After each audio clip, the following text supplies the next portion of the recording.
Mónica, te dejo acá para que hagamos un ejercicio. Acá Heriberto nos repite toda la leyenda negra, así le podés responder. Dice Heriberto, un intento más, se refiere a nosotros, ¿no? De Sí. mostrar la explotación española como algo beneficioso. Ellos, entre otros males, trajeron la discriminación, habría que ver qué significa para él eso, la codicia, el engaño, nunca pagaron por los bienes que se llevaron. ¿Te gustaría contestarle frase por frase a Heriberto? Bueno, la explotación española como algo beneficioso para ellos, no estaban pensando en la explotación, porque, por lo que decimos recién. Es decir, hay otro tipo de, digo, más allá de que siempre en todo contexto económico hay alguien que piensa en ser productivo y obtener un beneficio, es decir, eso es universal, pero lo diferente, porque nosotros tenemos que mirar lo diferente, lo que hace algo inédito de esta civilización, es estar buscando el ejercicio de la virtud y de la justicia. Eso es como una obsesión y por eso se redactaron las miles, 50.000 leyes que forman el sistema, el orden jurídico indiano. Porque además no eran solamente las de la recopilación de 1680, es mucho más, donde por ejemplo las comunidades indígenas mantenían sus usos y costumbres, es decir, lo que los indígenas consideraban positivo para ellos se mantenía. Y entre esas cosas había muchas normas consuetudinarias indígenas que ponían límite a lo que podía ser un intento de explotación por parte de los españoles. Pero luego tenemos un Estado español que está poniendo límites a los intentos de explotación de los españoles.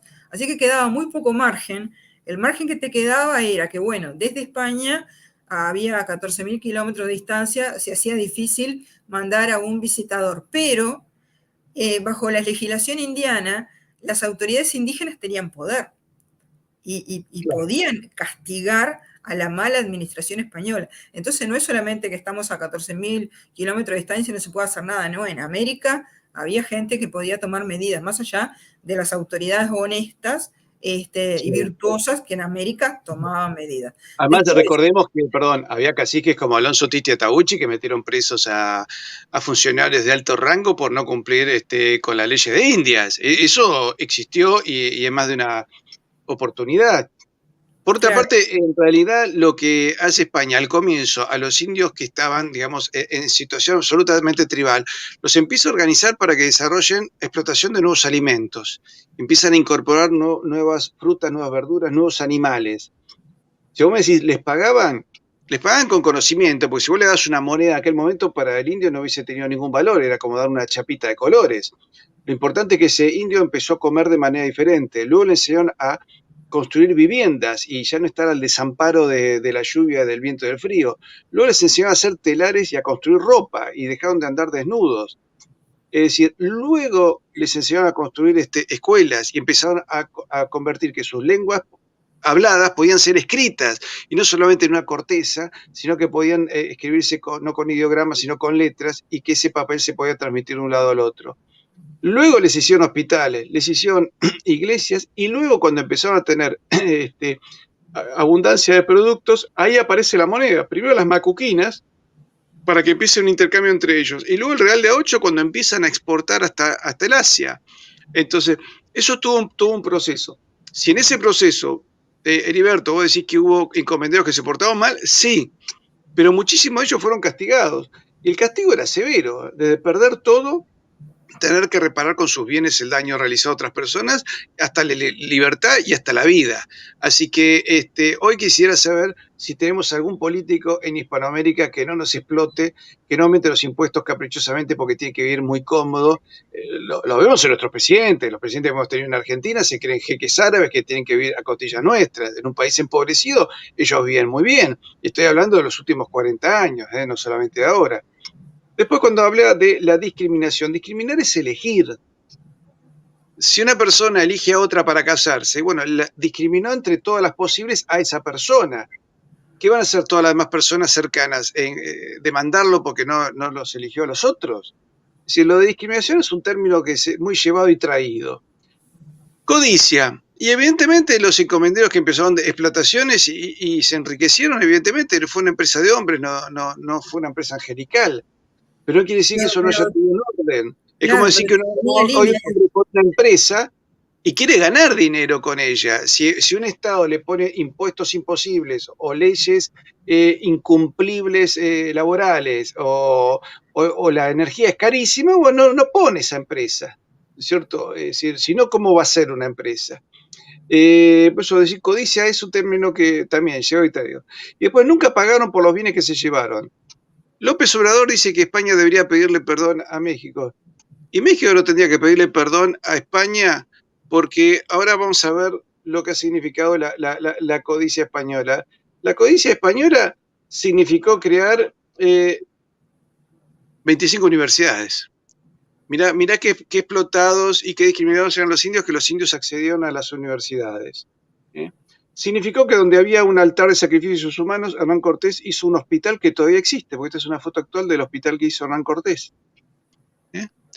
Significó el traslado de aguas.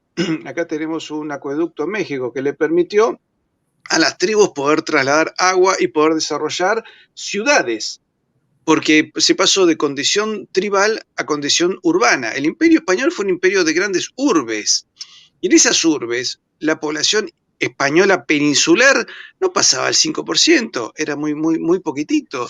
Significó pasar de tener nada, vivir bajo un árbol, o como mucho, tal vez una choza de paja, a tener edificios de este tipo, ¿no es cierto? Digamos, la belleza que tiene en sí mismo.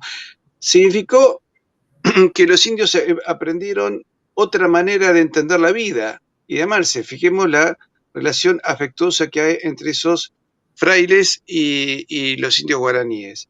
Ahora, si vos después dibujás, haces este dibujito y te lo crees, hacemos otro dibujito y te lo crees, y hacemos otro dibujito y te lo crees, y lo tomamos como testimonio, ante esos dibujitos yo te muestro el acueducto y te muestro el hospital, te muestro los edificios y te muestro las universidades. Y esto sí, hay fotos y testimonios, ¿no es cierto? Lo primero que reconoce la legislación indiana en 1512 es el derecho a la propiedad del indio. Así que no puede, no puede haber ido con la intención de robarlo. Lo primero que reconoce es el derecho a la propiedad y lo reconoce no en abstracto, como va a ser después la Declaración de los Derechos del Hombre y del Ciudadano de la Revolución Francesa, que la propiedad en abstracto, porque no me dice qué propiedad, a qué propiedad tengo derecho. No, dice la propiedad del indio tal como lo entiende esa cultura. ¿Y cómo es la propiedad del indio en 1512, tal como la entiende esa cultura? Es el derecho a tener una vivienda digna, digamos, lo que yo llamaría una vivienda digna, que era el bohío, a tener un terreno, que es como si todos tuviéramos derecho a tener un terreno donde cultivar, y en ese momento le ponen a criar gallinas, pero en 1542 ya el reconocimiento de la propiedad del indio pasa a ser un terreno de 1000 leguas suficiente como para conservar su ganado sin que se mezcle con el ganado de los españoles. Y un terreno para agricultura, para labranza, que tiene que tener las aguas y los pastos correspondientes y las entradas y salidas, los caminos, como para mantener a esa propiedad del indio separada de la del español para que no haya pleitos. O sea, eso me estoy refiriendo a dos tipos de leyes, las de 1512 y las de 1542. Y luego todo eso lo va perfeccionando la legislación indiana. Pero al principio, en la medida que todavía no había una organización, si el indio podía estar desprotegido.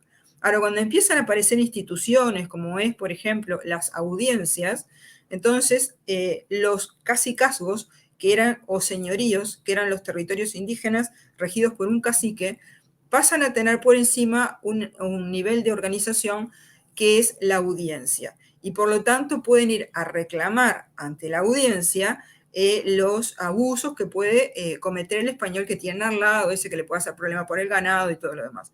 Entonces, en la medida que la audiencia representa al rey, es un recurso al cual pueden acceder. Y una cosa interesante, las leyes de 1542 se tradujeron a las lenguas indígenas, con lo cual las lenguas indígenas en 1542 ya pasan a ser oficiales. Oficial quiere decir que yo, frente a la administración, tengo derecho a comunicarme en mi lengua. Entonces yo podía ir a la audiencia a protestar en quechua, en guaraní, en mi lengua, y además se hicieron 50 copias de las leyes de 1542. Estableció que tenían que ser pregonadas en todas las ciudades. Así que todo el mundo las tenía que conocer y conocer en su lengua propia. Por lo tanto, la posibilidad de hacer reclamos por parte del indio va aumentando. Y también en la medida que aprenden a leer y escribir, que estábamos viendo, que los hijos de los caciques sabían leer y escribir, lo enseñaban al resto de la comunidad, también pueden conocer las leyes escritas, que las leyes hasta ese momento en las culturas indígenas habían sido transmitidas por tradición oral. Y la tradición oral puede traicionar, porque yo no tengo la letra tal cual de la ley. Sabemos que en el Mediterráneo europeo, en la antigua Grecia, al principio las leyes eran no escritas. Y luego hubo una corriente de opinión que realizó una reforma para que las leyes fueran escritas. Es decir, pasar de la ley oral a la ley escrita fue una victoria. Esa victoria se la trae la civilización española directamente al indio que tenía leyes orales, que yo no las puedo controlar, porque alguien me las puede interpretar de otra manera. Pero se mantiene el derecho consuetudinario de los indígenas, que claro, era el anterior, o sea, si yo estaba en la duda de aplicar el derecho consuetudinario indígena o el castellano, el consuetudinario indígena era de prelación y era supletorio. Entonces había que atender primero lo que eran esos intereses de los indígenas. O sea, todos estos son detalles que me cambian la cosa, porque entonces no es en blanco y negro la visión.